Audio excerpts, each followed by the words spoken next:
नमस्कार साथियों। अगर आप क्लास 11th में हैं और आपके पास कॉमर्स स्ट्रीम है तो चैनल बिल्कुल आप ही के लिए है। क्योंकि इस चैनल पे आपको कॉमर्स से रिलेटेड सारी की सारी वीडियोस मिलने वाली है। तो आज की वीडियो हमारे रहने वाली बेसिकली बिज़नेस स्टडीज़ को लेके। तो बिज़नेस स्टडीज़ में हम कौन सा चैप्टर पढ़ने वाले हैं? ये आपका चैप्टर है चैप्टर नंबर 7, जिसका नाम है सोर्स ऑफ बिजनेस फाइनेंस। तो बेसिकली इसमें हम क्या पढ़ने वाले हैं कि बिज़नेस में फाइनेंस की जो नीड होती है। फाइनेंस मींस कि आप कोई बिज़नेस कर रहे हो तो उस बिज़नेस को करने के लिए आपको कितना पैसा चाहिए, वो पैसा कहाँ से आएगा, कौन देगा, किसकी मदद से आएगा, ये सभी की सभी चीज़ें पढ़ने वाले इस चैप्टर के अंदर। और इससे बहुत से क्वेश्चंस बन सकते हैं। तो शुरू करते हैं अपने इस वीडियो को बिना किसी रुकावट के। So let's begin. तो चैप्टर का नाम है सोर्स ऑफ बिजनेस फाइनेंस। तो इसमें डेफिनेशन क्या दे रखी है? It deals with the arrangement of the adequate fund and their utilization to achieve the objective of the enterprises. इसका मतलब क्या होता है कि आपका जो सोर्स ऑफ बिजनेस फाइनेंस है वो आपका अरेंज करता है एडिकेट फंड्स को। फॉर एग्जांपल आपको बिज़नेस करने के लिए 10 लाख रुपीज़ चाहिए तो 10 लाख रुपीज़ प्रोवाइड करेगा। और आप क्या करोगे, उस पैसों से अपने बिज़नेस के ऑब्जेक्टिव्स को अचीव करने के लिए यूज़ करोगे। तो इसका मतलब यही होता है कि आपने फ़ंड लिया और उस फंड को क्या कर रहे हो, यूटिलाइज़ कर रहे हो किसके लिए, अपने एंटरप्राइजेस के ऑब्जेक्टिव्स को अचीव करने के लिए। ऑब्जेक्टिव्स का मतलब क्या होता है? उद्देश्य, कि आखिर में आपके क्या ऑब्जेक्टिव्स हैं। देन आता है तुम्हारा सोर्स ऑफ बिजनेस फाइनेंस। तो सोर्स ऑफ बिजनेस फाइनेंस क्या है कि आपके पास पैसा कहाँ कहाँ से आता है। तो पहला होता है आपका ऑनर फंड और दूसरा होता है आपका बिजनेस फंड। ऑनर फंड कौन सा फंड होता है? ये वो फंड होता है जो कि बिजनेसमैन अपनी जेब से पैसा लगाए या फिर अपना पैसा लगाए। ऑनर फंड वो फंड भी होता है जो कि कंपनी अपने प्रॉफिट में से थोड़ा बहुत हिस्सा बचा के रख लेती है। किसके लिए? आगे अपने खर्चों को मैनेज करने के लिए। देन उसके बाद आता है आपका बोरोड फंड। बोरोड फंड कौन सा फंड होता है? ये वो फंड होता है जो कि कंपनी बाहर से पैसा लेती है अपने फाइनेंस को स्ट्रॉन्ग करने के लिए। मतलब कि बिज़नेस करने के लिए आपने फॉर एग्ज़ाम्पल बैंक से लोन ले लिया तो वो क्या हो गया, आपका बोरोड फंड हो गया। तो यही बेसिक डिफरेंस है आपके बोरोड फंड में और ऑनर फंड में। तो ऑनर फंड के आपके एग्जांपल दे रखे होते हैं equity share, preference share and आता है रिटेन अर्निंग। तो रिटेन अर्निंग क्या होता है? रिटेन अर्निंग वो अर्निंग होती है जो कि बिज़नेस अपने प्रॉफिट में से थोड़ा पैसा बचा के रख लेती है। देन आता है आपका इक्विटी शेयर, प्रेफरेंस शेयर। ये आपके शेयर होल्डर्स होते हैं कंपनी के जो कि अपना पैसा देते हैं आपको बिज़नेस रन करने के लिए। देन आता है उसके बाद आपके पास बोरोड फंड। तो बोरोड फंड के भी आपके अच्छे खासे एग्जांपल्स दे रखे हैं। पहला दे रखा है आपका डिवेंचर्स।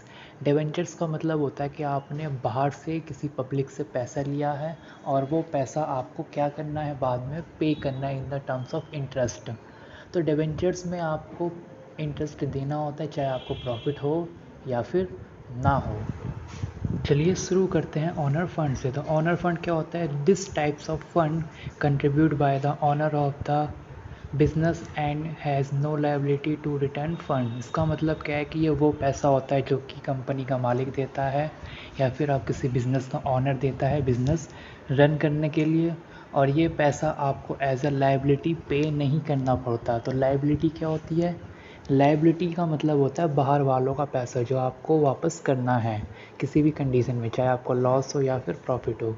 तो ये आपकी कोई लायबिलिटी नहीं होती है, आपका मन है तो रिटर्न कर दो, नहीं है तो आप कोई कंपलसरी नहीं है। देन आता है इसका features of owner fund.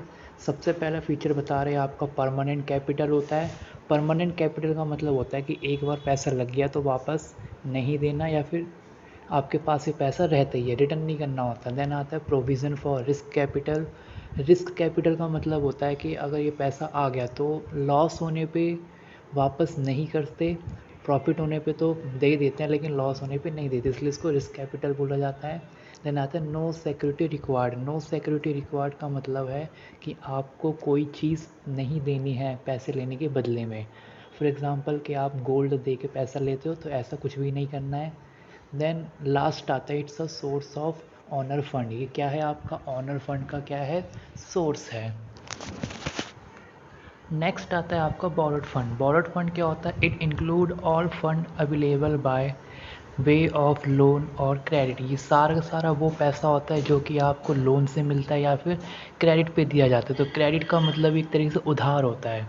Then इसके बाद इसका फ़ीचर करते हैं। फ़ीचर का मतलब क्या है कि पहला फ़ीचर बताता है फ़िक्स्ड टाइम। फ़िक्स्ड टाइम का मतलब होता है कि आपको कुछ समय बाद ये पैसा वापस करना होता है। देन सेकंड आता है इसका फ़ीचर सिक्योरिटी, आपको बोरोड फंड के बदले में सिक्योरिटी देनी होती है। देन आता है आपका रेगुलर पेमेंट ऑफ इंटरेस्ट, आपको रेगुलर पेमेंट भी करनी होती है चाहे आपको प्रॉफिट हो या फिर ना हो, मतलब कि पैसा रिटर्न करना है। देन आता है आपका not have any control on business, और जो व्यक्ति आपको बोरोड फंड देगा उसका 1% भी कंट्रोल नहीं होगा आपके बिज़नेस पे। फॉर एग्ज़ाम्पल कि बैंक ने आपको लोन दिया तो आप उस पैसों को बिज़नेस में किस तरीके से यूज़ करोगे वो बैंक डिसाइड नहीं करेगा। ये कौन डिसाइड करेगा? ये आप खुद डिसाइड करोगे कि उस पैसे को कहाँ पे लगाना है, किस लिए लगाना है और कितना लगाना है, कितनी अपनी सेविंग रखनी है और कितना आपको इन्वेस्ट करना है। देन इसमें जो पैसा देता है वो बिल्कुल भी आपके बिज़नेस को कंट्रोल नहीं करता है। तो आज की वीडियोस में हमने क्या पढ़ा? डेफिनेशंस पढ़ी, देन उसके बाद बोरोड फंड पढ़ा, ऑनर फंड पढ़ा, देन उसके बाद इसके फीचर्स करे। ऐसी और भी वीडियोस के लिए बने रहिए हमारे साथ और सब्सक्राइब कीजिए हमारे चैनल को। तो मिलते हैं हमारी नेक्स्ट वीडियो में, और अपने फ्रेंड के साथ शेयर कीजिए। वीडियो अच्छा लगा हो तो लाइक ज़रूर कीजिएगा। तब तक के लिए धन्यवाद। मिलते हैं हमारी नेक्स्ट वीडियो में।